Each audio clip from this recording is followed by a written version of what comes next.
Hello everyone, welcome back to another video. Today I want to look at some of the essential steps you should take in preparing your tree for spring and growth season, respectively. It is, in my opinion, one of the nicest and most important seasons when it comes to bonsai, because you will see a lot of growth on your tree. You will see flowers if it is a flowering species. You will see simply your tree transforming and growing and giving you, of course, again, the opportunity to work on it. And what you should work on it, we're gonna dive into in this video. So I would say let's start right away. So first things first, let's talk about pruning, and that is probably the essential thing you should do when it comes to preparing your tree for spring. You might see this a bit as counterintuitive because there will be a lot of new growth, so why do I need to prune before? But we want to make sure that this growth at first has the space to actually grow on your tree and that it comes in a healthy way. So what do we prune back actually at the beginning of spring? What you want to take out is any dead branching you can see on your tree. Of course, over winter, there will be a certain amount of dieback on some branches. So it does make sense to take your time, look at your tree, see where there is dead branching on your tree, and take this out. Of course, this is easier for evergreen trees because there you see right away when a branch is dead. When it comes to deciduous trees, there you would need to wait a little bit until you see where the tree starts to bud or create new buds again. And on the places and on the spots and branches where it doesn't create new buds, this is something you can take back. I, for example, do this always on my pomegranate tree also in spring. When I see the first buds start to come, you often can already spot spots and branches that simply do not have any new growth on them. And then I go in and cut those out. So what you want to do is make clean cuts at a slight angle right above a leaf node or a bud, because this way you create simply the best setup for your tree to have new growth coming from this area, from this leaf node or bud, and create awesome looking new growth in spring.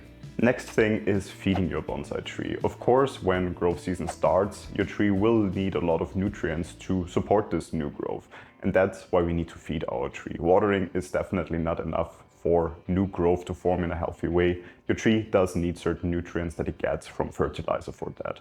So I normally opt for a simple balanced fertilizer. It's not really anything specific for bonsai. I have seen quite good results with that on all of my trees. And as it's not tailor-made for a specific species, I can use them on all the different species of my bonsai collection, which of course is a big benefit as well.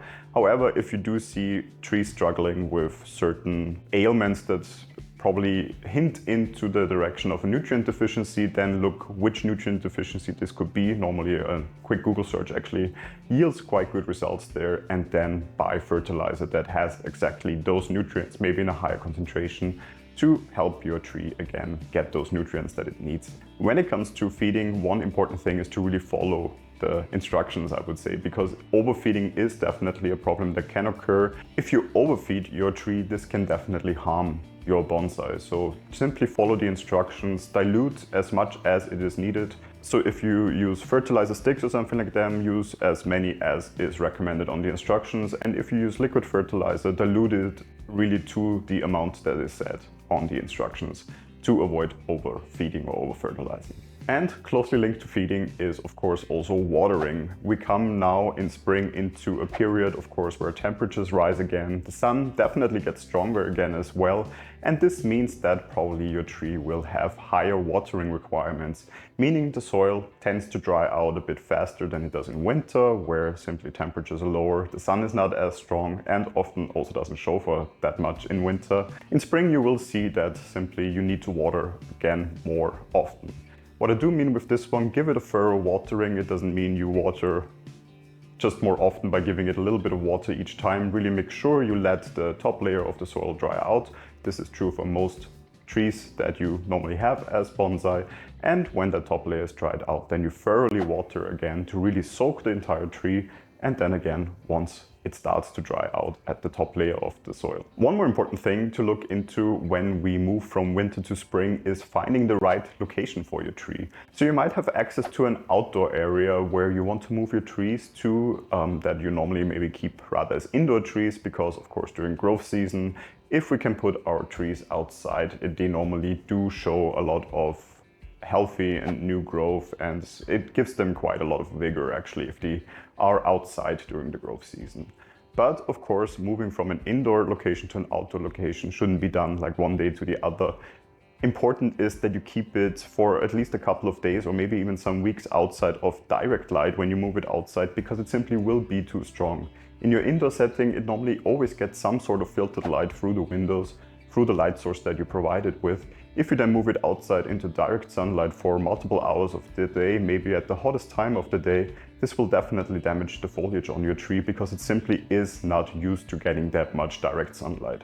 So slowly adapt it to this more sunlight that it gets outside by simply providing shade throughout the day when you move it outside, and slowly really starting to make it used again to more direct sunlight. And then it will be all settled for summer and the really hot days.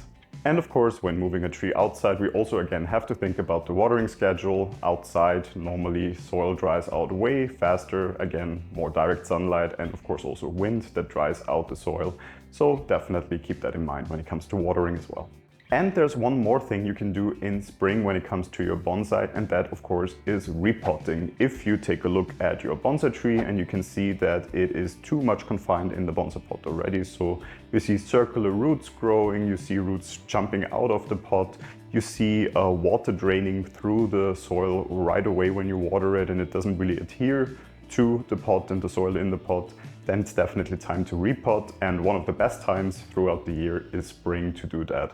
So how do we do it? We take out our tree, of course, off the old pot, give it a slight root prune. Of course, here again, look at the specific species on how much of a root prune is normally suitable for that tree. And then we repot, normally also new soil and a slightly bigger pot, to give our tree a perfect new home for the new growth season. So definitely one more thing you should look at when spring is around the corner. And there you have it, some simple steps when it comes to pruning and preparation pruning before the growth season, adjusting your feeding and watering schedule, and looking into repotting trees that really are in need of a repot.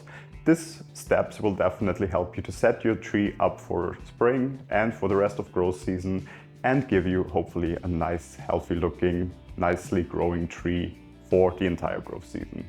If you have any questions about any of the steps that I mentioned today, of course, feel free to leave them in the comments. I will get to answer them as soon as I see them. If you enjoyed this video, feel free to leave a like. And if you enjoy my channel, of course, feel free to subscribe to it. I would really appreciate that, and I would appreciate to see you in the next video then. Until then, goodbye.